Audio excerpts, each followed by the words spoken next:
नागपुर शहर की crime branch unit 5 ने बड़ी कार्रवाई करते हुए वाहन चोरी के आरोपी को गिरफ्तार किया है।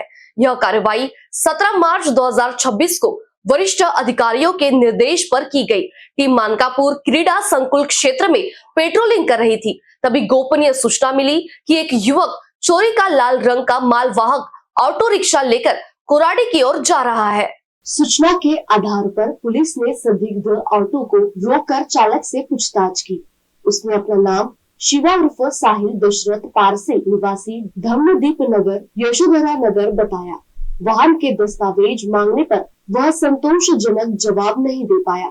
सख्ती से पूछताछ करने पर उसने 13 मार्च की रात यशोधरा नगर के कांजी हाउस चौक के पास से ऑटो चोरी करना कबूल किया। जांच में पता चला कि इस मामले में यशोधरा नगर थाने में पहले से ही केस दर्ज है। पुलिस ने पंचनामा कर करीब 2 लाख रुपए कीमत का ऑटो रिक्शा और एक मोबाइल फोन जब्त किया। आरोपी को मेडिकल जांच के बाद आगे की कार्रवाई के लिए यशोधरा नगर पुलिस के हवाले कर दिया गया है।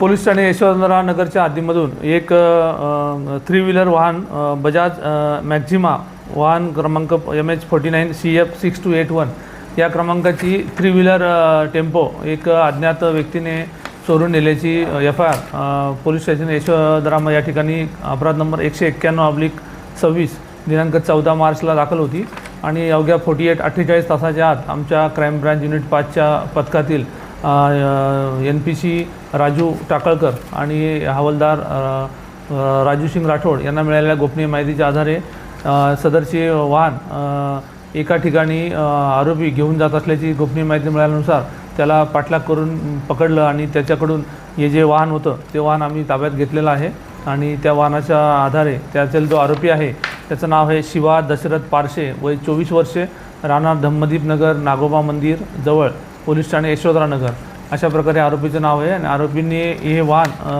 त्यांच्या असलेल्या अंतर्गत वादामधून आणि काहीतरी आर्थिक व्यवहार होता त्याच्यामधून हे वाहन खोडसाळपणाने चोरून नेलं होतं अशी माहिती मिळाली। त्यानुसार ते वाहन आम्ही आरोपीचं ताब्यात घेतलेलं आहे आणि पुढील कारवाई करता आम्ही पोलीस ठाणे यशोधरा नगरच्या हद्दीमध्ये ते देत आहे।